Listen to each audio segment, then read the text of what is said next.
Hey everyone, back with another tutorial, and this time it's a part 2 or a continuation of my last video. So if you haven't seen that, pop it over, watch that one first, and then come back to this one.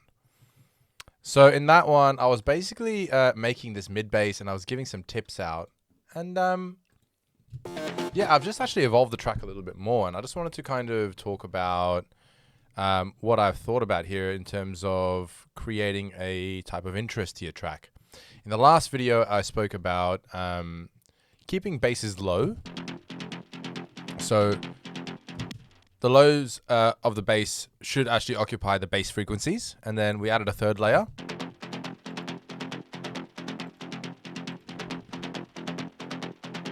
That third layer basically filled out a special bit of frequency that was missing. You can see in the middle there's a big cut to accommodate that. Now, since that video, I've actually gone ahead and shaped that through EQ. And I've basically brought it down here and brought it up there and brought it down just to fit that little wedge that it was occupying. So if we just go...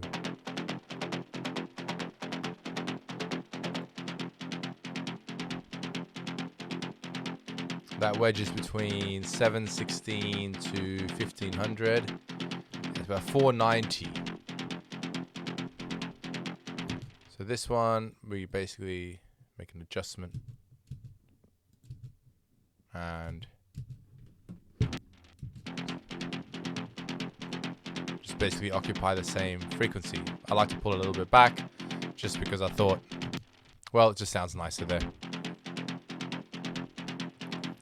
So, one of the things I actually wanted to show you after we do that is sometimes for the top line, you want to add like an ARP, and this is actually a really cool way to create some interest. I like to add like an arpeggiated melody or something which creates a different type of drive, and it'll really set the tone of the track. So I'm just using Spire for this.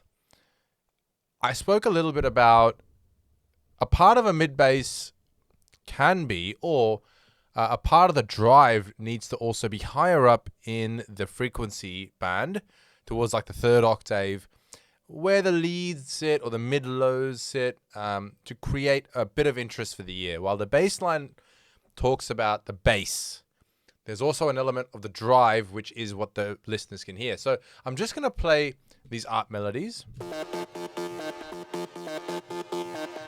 For that's one, for example. It's on the third octave.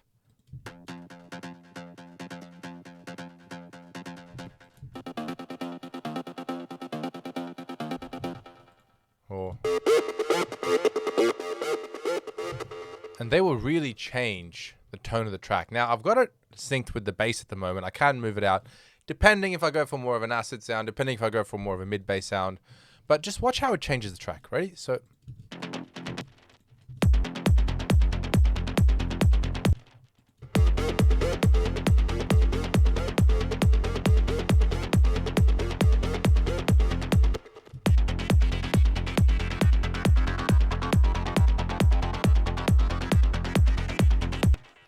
So they're acids. Then we have sequences here.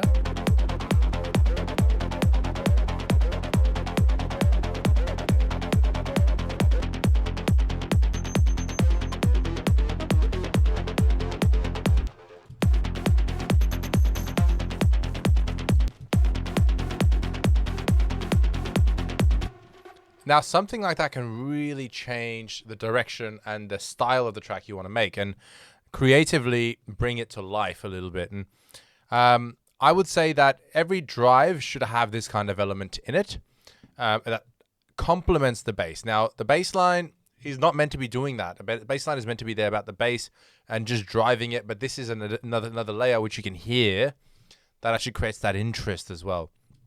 So the next phase that I was building, I was looking for what kind of vibe do I want to go for that sort of fits the theme of the track, but also... and in this case, like, it's more about choosing what you want, not something technical. So yeah, like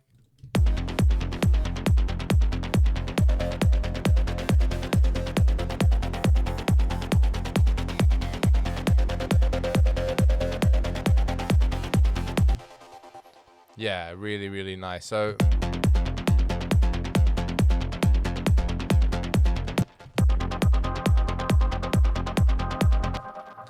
yeah, so the track can sound like many different things. So definitely, if you have mostly like I know Silent has an arpeggiator. Basically, what these ARP melodies do is the ARP has been turned on, as you can see, and they've actually dialed the sequences in here. So how an arpeggiator works, you put a long note here, and then this will actually emulate that. So in this case with Silent, these are the velocities here. That's a hold, and this is actually the keys or the octaves. We can bring this all the way down to get rid of the sound altogether, and you can really just make different textures and different sounds. But definitely use the arpeggiated melody within your bass to then create that extra drive. Will really help out that sound. And that's just a little bit higher up in the lead section to create that interest. How that blends in with the other sounds, we'll talk about that later. But yeah, I thought that was a really cool tip, which I think people should know about. Bassline evolution from the other part. So definitely look out for it. Again, have any questions, pop them in the comments below. And yeah, I like doing these off-the-cuff videos, which are just me thinking about things while I'm building a track. All right, guys, I'll leave it there. It's a quick one, and catch you in the next one.